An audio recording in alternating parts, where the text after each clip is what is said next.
ഒരു നിത്യഹരിത സസ്യമായി മാത്രം കണ്ടിരുന്ന അരളിപ്പൂവിന് ഇന്ന് ഒരു കൊലയാളിയുടെ പരിവേഷം. അരളിപ്പൂ ഒരു ജീവനെടുത്തെന്ന വാർത്ത അത്ഭുതത്തോടെ കേൾക്കുകയാണ് ഇപ്പോൾ കേരളക്കരയാകെ. ഇക്കഴിഞ്ഞ തിങ്കളാഴ്ചയാണ് ഹരിപ്പാട് സ്വദേശിയായ സൂര്യ സുരേന്ദ്രൻ എന്ന 24-കാരി മരണപ്പെടുന്നത്. നഴ്സായ സൂര്യ UK പോകാൻ നെടുമ്പാശ്ശേരി വിമാനത്താവളത്തിലെത്തിയപ്പോൾ കുഴഞ്ഞു വീഴുകയായിരുന്നു. തുടർന്ന് ചികിത്സയിലിരിക്കെയാണ് സൂര്യ മരണപ്പെട്ടത്.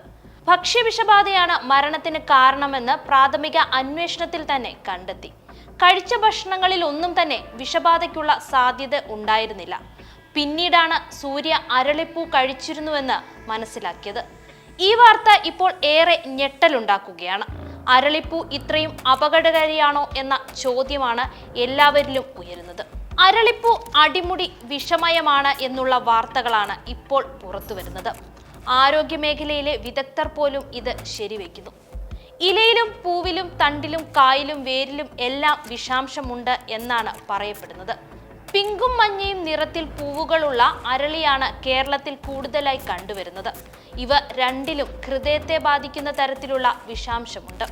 പ്രധാന 10 വിഷച്ചെടികളിൽ ഒന്നായാണ് അരളിച്ചെടിയെ അറിയപ്പെടുന്നത് തന്നെ. 5 ഗ്രാം ഇലയോ വേരോ കഴിക്കുന്നത് മരണത്തിന് കാരണമാകും. കഴിച്ചവരിൽ തലകറക്കം, ഛർദി, വയറിളക്കം എന്നിവയുണ്ടാകും. മനുഷ്യർക്ക് മാത്രമല്ല മൃഗങ്ങൾക്കും ഇത് ഒരുപോലെ വിനാശകാരിയാണ്. കുതിരയെ കൊല്ലുന്ന സസ്യം എന്ന അർത്ഥത്തിൽ കാജമാരക എന്ന പേരുമുണ്ട്. അരളിയിലെ വിഷാംശം മരണത്തിന് കാരണമാകുമെന്നറിഞ്ഞതോടെ ക്ഷേത്രങ്ങളിൽ പൂജാ ആവശ്യങ്ങൾക്ക് അരളിപ്പൂ ഉപയോഗിക്കുന്നതിൽ വരെ നിയന്ത്രണങ്ങൾ വന്നിരുന്നു.